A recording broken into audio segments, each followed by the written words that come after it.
Quick context. The Akashic Records, also known as the Book of Life or God's Book of Remembrance, can be equated to the universe's supercomputer system. It is the central storehouse of all information for every individual who's ever lived upon Earth. These records contain every thought, deed, word, feeling, and intent. In 2013, I got super interested in a man named Edgar Cayce who claimed he could tap into the Akashic Records. He channeled a ton of incredible information from the late 1800s to 1940s. In 2019, I met a person who also claimed they could tap into the Akashic Records. During our first conversation, they told me about a past life where I was born in Jerusalem in 1737. We talked about aliens, and we decided we were going to travel to the 7 chakras of the earth together to try and help the earth heal. Our first destination was Mt Shasta in California, which is the earth's root chakra. Chakras are energy vortexes in our body.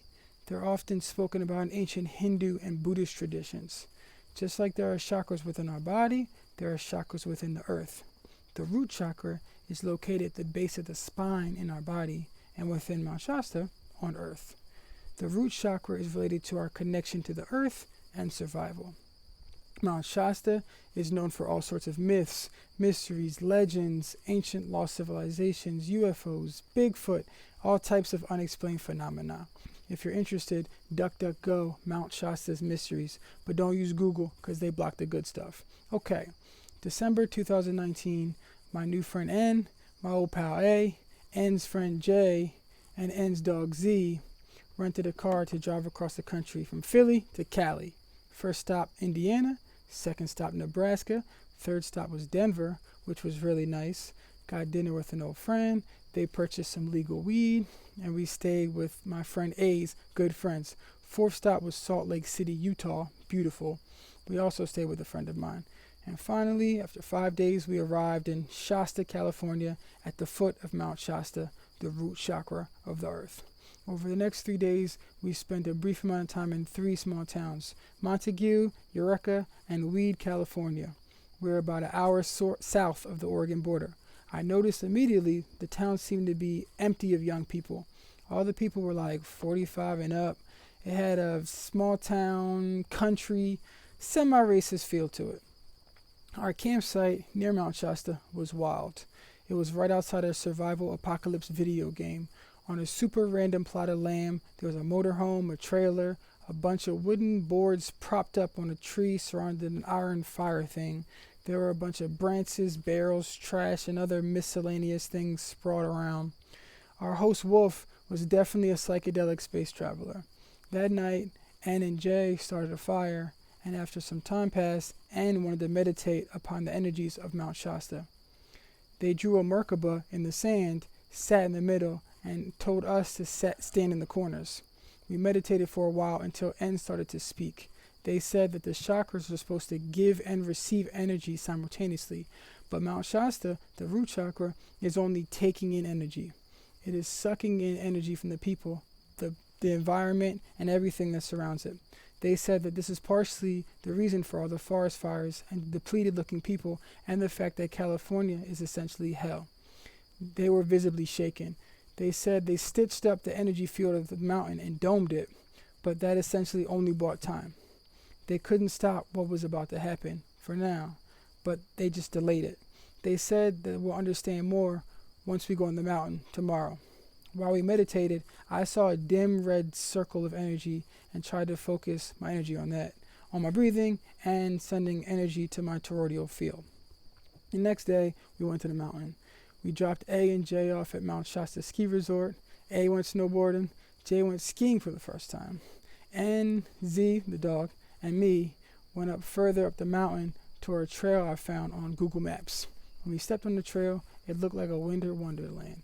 There were massive snow-covered trees everywhere, pristine snow cover, like 2 feet of snow. N saw a dog down the road and was like, we should go off trail. I agreed, and we were off. We had so much fun exploring the snow-capped mountains. We followed Z's lead, weaving in and out of trees, up and down hills. All 3 of us were having a blast. N suggested we make a snow Merkaba and meditate.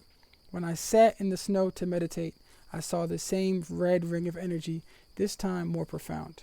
I focused all my energy on it. Slowly it transformed into an eye and then a wheel. I directed all of my awareness to it, and it slowly started to spin. It alternated between super slow spin and being still, until I vaguely saw a symbol in the middle. It was the root chakra. I could barely make out the symbol, but I'm sure it was the same symbol that I see when I put my root chakra healing meditations on YouTube. In a split second, I saw a mountain form. In one quick burst of what I perceived to be lava, I felt a message in my body. First it said, what is happening regarding the earth has to happen. It is how the earth heals. I took it as the volcano has to erupt. Earthquakes have to happen so the earth can heal. I then felt a feeling, not really a message, that told me that everything would be alright. The earth is healing itself and you should heal yourself. I forgot how the meditation was broken, but the next thing I know, I was describing what just happened to N. They listened with a perplexed look on their face. I asked what happened, and they seemed hesitant to share. They told me they're not sure they can make a difference. They tried to align the chakra, but they need to go to all 7 chakras to align them. Then we walked up a big ass hill. Afterwards, we went back to the car, ate some snacks, and talked. That talk was a difficult one. Some very personal things were shared. Not going to share that, but I left thinking that this was going to be a difficult trip.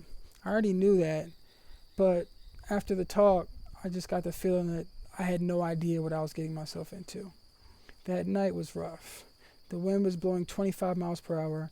It felt like the tent was about to blow away any moment, and the wind was blowing sand into the tent, so there was sand everywhere. It was super loud, and trying to leave to take a piss was like impossible.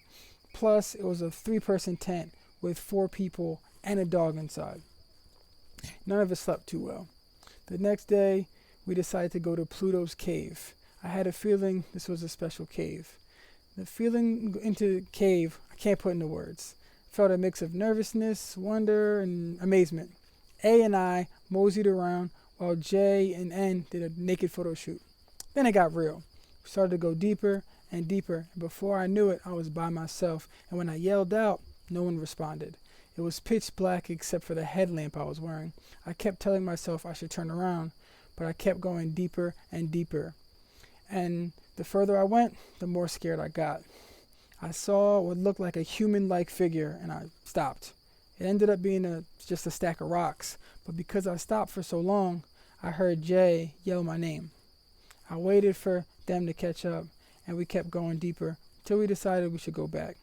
It took 15 minutes to get back. While I was in the cave, I checked Google Maps, and the location worked. We were headed south, and I was so sure that if we followed the cave to the end, we would be underneath Mt Shasta. Later, I remember reading that an adventurer discovered a lost underground city beneath Mt Shasta in 1904 that was 11 miles deep. In the cave, they found an underground village filled with gold, shields, and mummies, some up to 10 feet tall. The guy who was telling people what he found mysteriously disappeared. I swear it's the same cave. The next morning, Anne informed me that they wanted to leave Mt Shasta, even though we were supposed to leave tomorrow. I asked why, and they said because the mountain is sucking the energy of the people around it. They explained that all the people on the mountain were depleted. They felt depleted, and they wanted to get out as soon as possible. And also, they tried to meditate. Every time they tried to meditate, they were shown death. Just like that, we were on our way to LA to regroup at our friend's house. Our next destination on our journey was Maui, Hawaii, the heart chakra of the earth. Thank you for listening. See you on part 2 about Maui. Peace. Appreciate y'all.